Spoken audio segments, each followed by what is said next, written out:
Hello everyone and welcome to my channel. This is me गुशा Singh. So आज की जो वीडियो है वो है अकाउंट्स पे, अकाउंट्स के बहुत ही इंपॉर्टेंट टॉपिक पे, that is accounting principles and conventions. So accounting principle and conventions के बारे में आप मेरे साथ आज पढ़ने वाले हो। सो आई होप आपको ये अच्छी लगेगी, और अगर अच्छी लगेगी तो लाइक और कमेंट करके ज़रूर बताना। एंड इससे पहले कि मैं वीडियो स्टार्ट करूँ, I just want to tell you one thing, that कि अगर अभी तक आपने मेरा चैनल सब्सक्राइब नहीं किया है तो please subscribe my channel and share my channel with your friends. Let's get started with the video.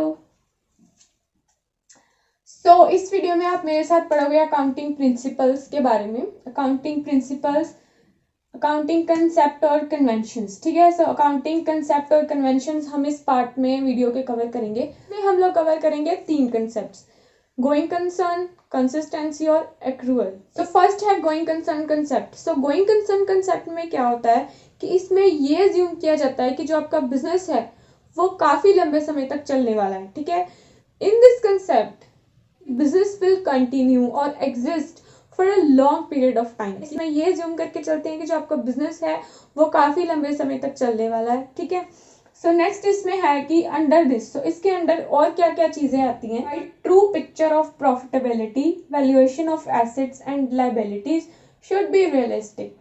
सो इसमें क्या है कि ये क्या प्रोवाइड करता है, ट्रू पिक्चर ऑफ प्रॉफिटेबिलिटी, कि आपके बिजनेस में कितना प्रॉफिट हो रहा है, कितना लॉस हो रहा है, ये उस चीज की जो है वो ट्रू पिक्चर प्रोवाइड करता है। ठीक है, provide true picture of profitability, कि आपकी जो प्रॉफिटेबिलिटी है, जो आपकी प्रॉफिटेबिलिटी है उसकी ट्रू पिक्चर। ठीक है, आपके बिजनेस में कितनी एसेट्स है, कितनी लाइबिलिटीज हैं, उनकी वैल्यू क्या है, वो सब कुछ जो है आपके बिजनेस का कितना प्रॉफिट है, कितना लॉस हो रहा है, ये सब कुछ जो है वो बहुत अच्छे से और ट्रू पिक्चर जो है उसकी वो आपको प्रोवाइड करता है। ठीक है, और क्या है कि शुड बी रियलिस्टिक, जो आपकी अब एसेट और लाइबिलिटीज हैं, ठीक है, इनकी जो वैल्यू है वो रियलिस्टिक वैल्यू होगी।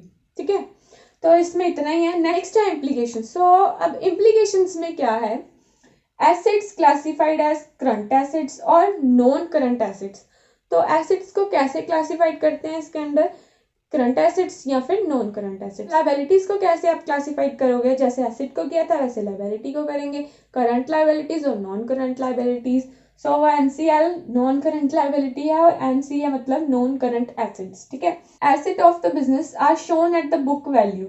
सो इस लाइन में क्या है कि जो आपकी बिजनेस की एसेट्स हैं, ठीक है, उसको बुक वैल्यू पे शो किया जाता है, मतलब कि इसकी जो हिस्टोरिकल कॉस्ट है उस पर शो किया जाता है, उसकी करंट कॉस्ट को काउंट नहीं किया जाता। ठीक है, नेक्स्ट है liabilities are shown at the value which business owes, not the value which would be paid। अब लाइबिलिटीज की वो वाली वैल्यू जो है वो शो की जाती है जिस वैल्यू पे आपके बिजनेस ने वो लाइबिलिटी को ओन किया हो। ठीक है, उस लाइबिलिटी के साथ डील किया हो, उस वैल्यू पे शो किया जाता है इसको। ठीक है, सो ये था गोइंग कंसर्न कंसेप्ट। अगर आप गोइंग कंसर्न कंसेप्ट की एग्जांपल लेना चाहते हो तो आप इसकी एग्जांपल ले सकते हो, जैसे कुछ लोन कंपनीज होती हैं वो।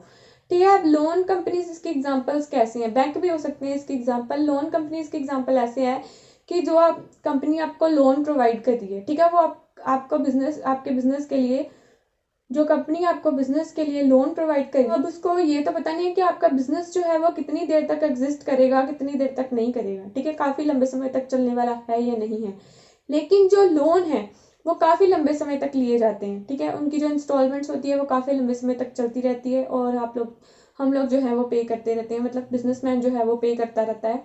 तो वो क्या करते हैं कि जो लोन कंपनी है वो इसी कंसेप्ट को अपने माइंड में लेकर चलती है कि ऐसे ही इसको लोन कंपनी जो है वो यही अज्यूम करके चलती है, वो अपने माइंड में यही अज्यूम करके चलती है कि जो ये बिजनेस है वो काफी लंबे समय तक चलेगा और हमारा जो लोन है वो अच्छे से चलता जाएगा। ठीक है, एग्जाम्पल थी गोइंग कंसर्न कंसेप्ट की। So let's move to the next one is consistency concept. Consistency concept में अब क्या है, इजी लैंग्वेज में बताऊं तो इस कंसेप्ट में क्या होता है कि जो एक मेथड है उसको ज्यादा टाइम के लिए यूज करो। सो लेट्स सी कि ये कंसेप्ट क्या कहता है।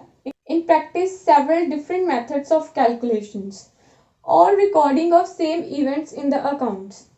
The availabilities of different methods make our accounting irrelevant or incomparable. मैं आपको इजीली बताऊं कि इसमें क्या है।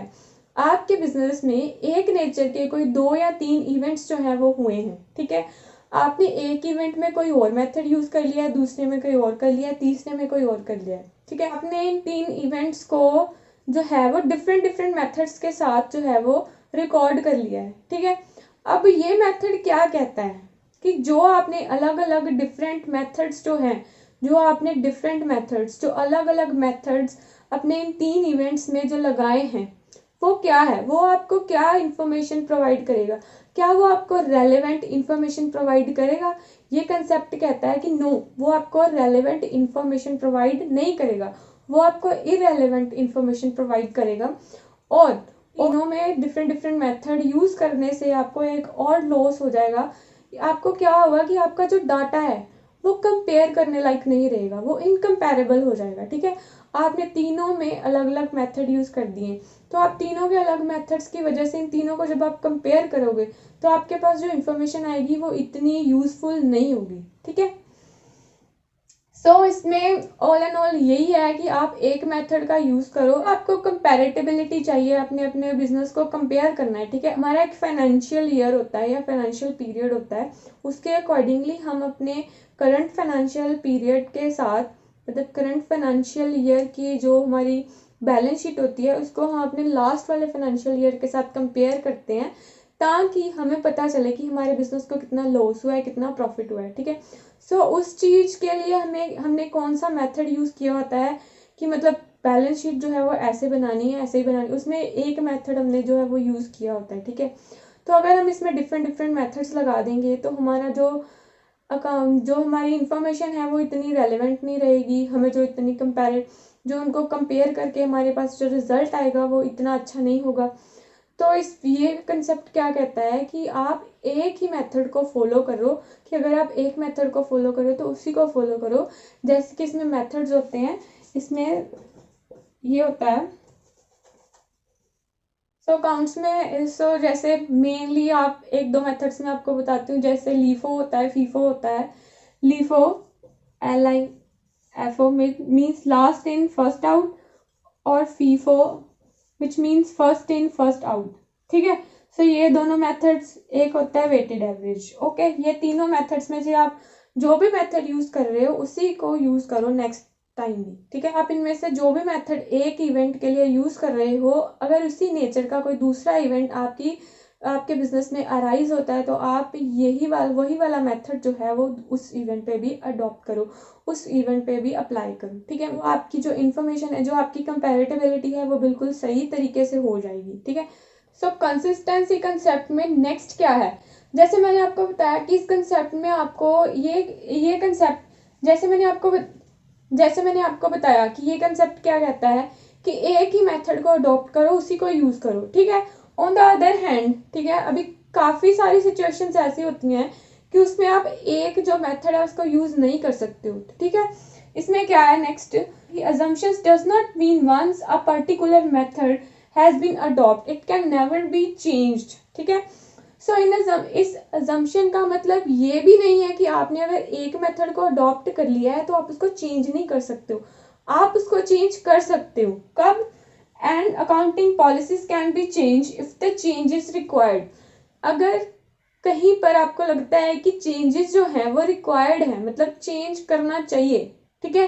किन सिचुएशंस में? By an accounting standards for more appropriate presentation of financial statement, कि कुछ अकाउंटिंग स्टैंडर्ड्स के अकॉर्डिंगली या फिर आपकी जो फाइनेंशियल स्टेटमेंट है उसकी जो प्रेजेंटेशन है उसको अच्छा करने के लिए, उसको अप्रोप्रिएट बनाने के लिए, ठीक है।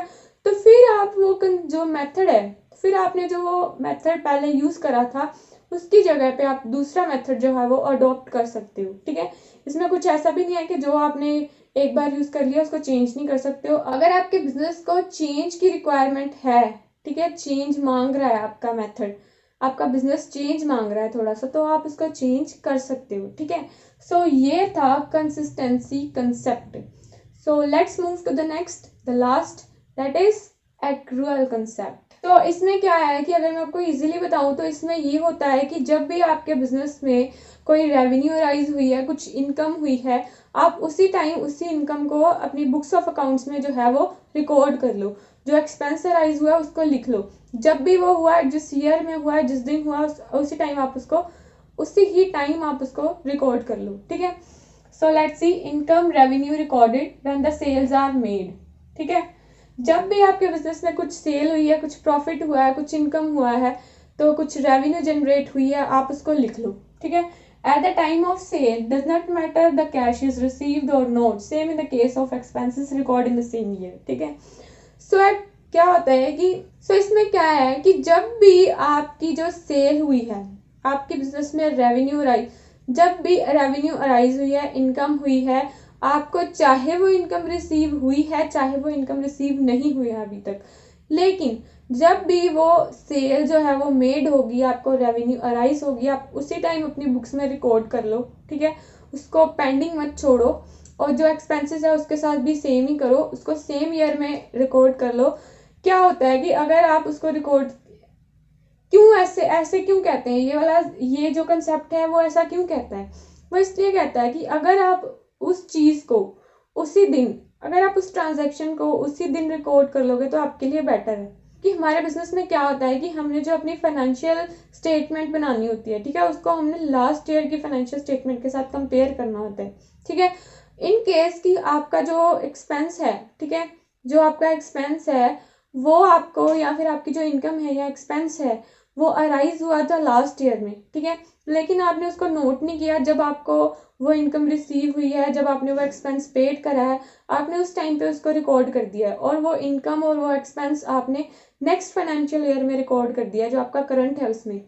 तो जब आप इन दोनों को कंपेयर करोगे ना, तो आपका कहीं ना कहीं आपके जो स्टेटमेंट्स है ना उसमें गड़बड़ हो जाएगी, तो आपके अकाउंट्स में गड़बड़ हो जाएगी। क्या हो जाएगा कि फालतू में इधर का जो एक्सपेंस है, इनकम है, वो बढ़ जाएगी। ठीक है, और जो लास्ट ईयर की है वो कम हो जाएगी। इसलिए इस चीज से बचने के लिए ये कंसेप्ट को फॉलो करना होता है कि जब भी आपके बिजनेस में कोई इनकम अराइज होती है या कोई एक्सपेंस अराइज होता है, उसी टाइम उसको लिख लो। ठीक है, नेक्स्ट है these are recorded and reported in financial statement to the period which they relate. वहीं कि ये जो है वो रिकॉर्ड और रिपोर्ट उसी ईयर में कर देने चाहिए जिस ईयर में ये मेड हुए हैं, उनको नेक्स्ट ईयर में नहीं लेके जाना चाहिए। ठीक है, तो इसकी एग्जांपल आप क्या ले सकते हो, sale and purchase of goods और सर्विसेज ऑन क्रेडिट। भी हमारी गुड्स या सर्विसेज हैं, उनकी जो सेल परचेज है वो क्रेडिट पे होती है उसको। ठीक है, जब भी वो सेल परचेज आपकी हुई है, आप उसी टाइम पे उसको रिकॉर्ड कर लो। वेट मत करो कि कब हमें उसकी जो एक्चुअल इनकम है वो रिसीव होगी, उसको तब रिकॉर्ड करेंगे। नो, जब हुई है तभी रिकॉर्ड कर दो। ठीक है, नेक्स्ट है ऑल एक्सपेंसेस और इनकम आउटस्टैंडिंग। ठीक है, नेक्स्ट इसमें क्या है कि for all the companies it is mandatory to keep a books of account on accrual basis under companies act 2013। ठीक है, तो इसमें क्या है कि जो हर कंपनी है उसके लिए मैंडेटरी है कि वो अपनी बुक्स ऑफ अकाउंट्स जो है वो एक्रूअल बेसिस अकाउंटिंग पे मेंटेन करेगी। ठीक है, तो इस कंसेप्ट में इतना ही है। सो गाइस, इस वीडियो में इतना ही। आई होप आपको ये वीडियो अच्छी लगी होगी। अगर आपको अच्छी लगी है तो लाइक और कमेंट करके जरूर बताना, and don't forget to subscribe my channel and share my channel with your friends, and bye bye, have a nice day.